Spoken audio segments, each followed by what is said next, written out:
एतान्यत् यत् भूतान्येव कर्माण्यत महात्मनः प्रोक्तानि मुनिभिः श्रुत्वा विस्मयामास पाण्डवः ततः कृष्णो ब्रवीद्वाक्यं पुनर्मतिमताम्बरः युधिष्ठिरं धर्मनिधिं पुरुहूत मिवेश्वरः. So we are coming to the end here. He describes all the Maharshis. After hearing all the Maharshis describing about the glory of Maheshwara to Yudhishthira, Yudhishthira was completely amazed. And then Krishna starts speaking to Yudhishthira again, who represents righteousness. So Dharmaputra is Yudhishthira. That's why he is represented as righteousness. He is called as Dharma Nidhim, the form of righteousness here. But the ultimate, Ridhagam Satyam.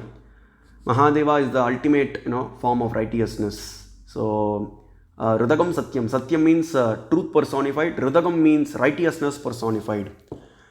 Ridhagam Satyam Param Brahma Purusham Krishna Pingalam Urdvaretam Virupaksham Vishwarupam Namamyaham. Moving on, Vasudeva. Krishna talks to Yudhishthira. Vasudeva Uvacha.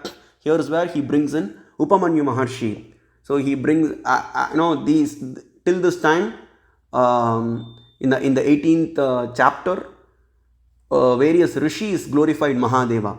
So now Upamanyu gives his last, he gives his final message to Krishna. So that is shared by Vasudeva to Yudhishthira.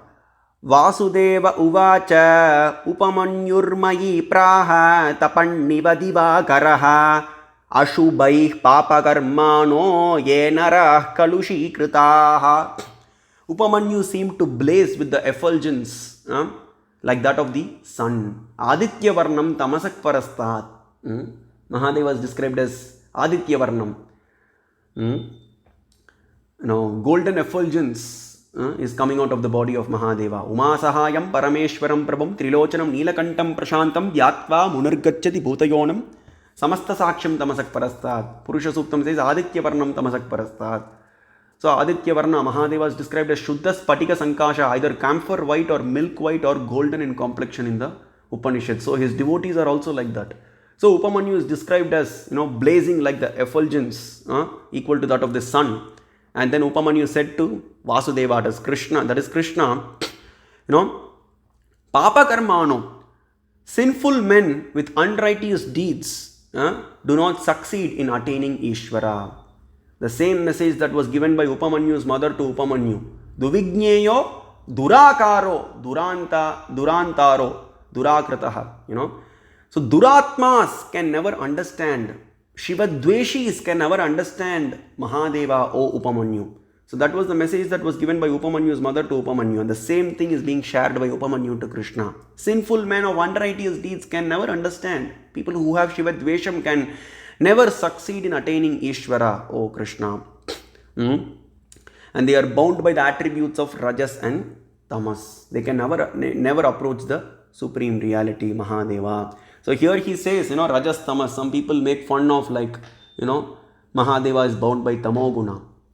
But here, Mahadeva is described as Shuddha Sattva. Yes, Shuddha Sattva te Brahmaloke tu Paraantakale Paramritat Parimuchyanti Sarve. So he is beyond the three modes of material nature. He is the creator of Brahma, Narayana, Rudra. He is Shuddha Sattva. The Sattva, Rajas and Tamo gunas are not bound, Mahadeva is not bound by those three gunas.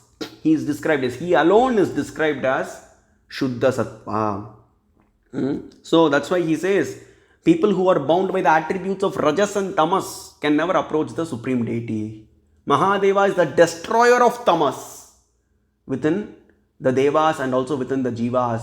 He is not bound by Tamas. He destroys the Tamas of Kamadeva by burning him into ashes. He destroys the Tamas of Yama by kicking him on his, kicking Yama with his left foot. He destroys the Tamas of Agni also. And then he destroys the Tamas of Indra. He destroys the Tamoguna of Brahma by cutting off his fifth head. He destroys the Tamoguna of Vishnu also. Matsyakurma Varahamscha Narasimha Trivikramo Hatma Netrecha Meenasya Kamatasyasti Karkasham Varahasya Cha Damishtracha Nrisimhasya Tvacham Tata Trivikramasya prishtasti grihitvaiva puravayam. He destroys the ahankara of Brahma and Vishnu when they were searching for when they tried to fight in ahankara, saying that, Brahma said, I am the supreme, and Vishnu said, I am the supreme reality, and Mahadeva appeared in the size of a span, size of a thumb, and then increased his size, and Brahma and Vishnu went in search of the beginning and end of Lord Shiva, and they were not able to locate the beginning and end of Mahadeva, and they surrendered to Mahadeva. In this way he destroyed the ahankara of Brahma and Vishnu. Coming to the incarnations of Vishnu, he pulled the Matsya, Matsya, Kurma, they came for a purpose they came for a specific purpose to save the world. But that also happened by the grace of Parashakti and Paramashiva. So forgetting that Vishnu's incarnations, Matsya was bound by ahankara, ego. He thought that I am the supreme Lord of the universe, I am the supreme savior of the universe. And then Mahadeva destroys his ahankara by pulling off his eyes. Hatva netrecha venasya kamatasyasti karkasham. The kurma, that is the tortoise, is known for its shell on the top. And then he pulls the shell of Kurma Deva when he was bound by ahankara. And then Varahasya damishtracha. Varaha is known for its, the Varaha Deva was known for his tusk. Now with the tusk only he bore the entire earth on the tusks. And when he was bound by ahankara, the tusk was broken by Maheshwara. And then he had the tusk of Varaha as an ornament on his hip.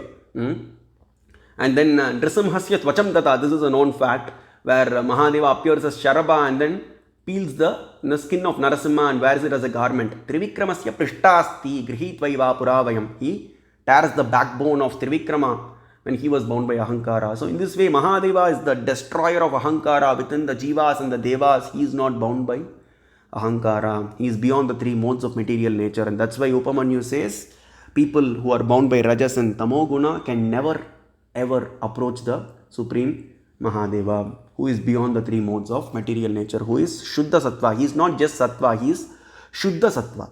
Mahadeva alone is Shuddha Sattva. So by the way, Shuddha Sattva comes in the Mundaka Upanishad, Kaivalya Upanishad, and also in the Mahanarayana Upanishad, referring to Maheshwara. Ishanam na prapadyante tamoraja savrittayaha Ishwaram samprapadyante dvija bhavi tabavanaha sarvata vartamanopi yobhaktah parameshware. It is only the righteous people who have got rid of all their sins after doing punya karma for many, many births can succeed in attaining the supreme reality, Mahadeva. And he goes on to say that even if a person lives in enjoyment, pleasure and luxury, and yet he is devoted to Maheshwara, he is still regarded as equal to the ascetics. So that's what Upamanyu, because Upamanyu says this, because, though that person is enjoying always in pleasure and luxury, but still he has the devotion for Lord Shiva, still he is regarded equal to the ascetics. So because he is devoted to Maheshwara, why he is regarded equal to the ascetics? Because he is devoted to Maheshwara. That's the point to be noted. Upamanyu Maharshi says that.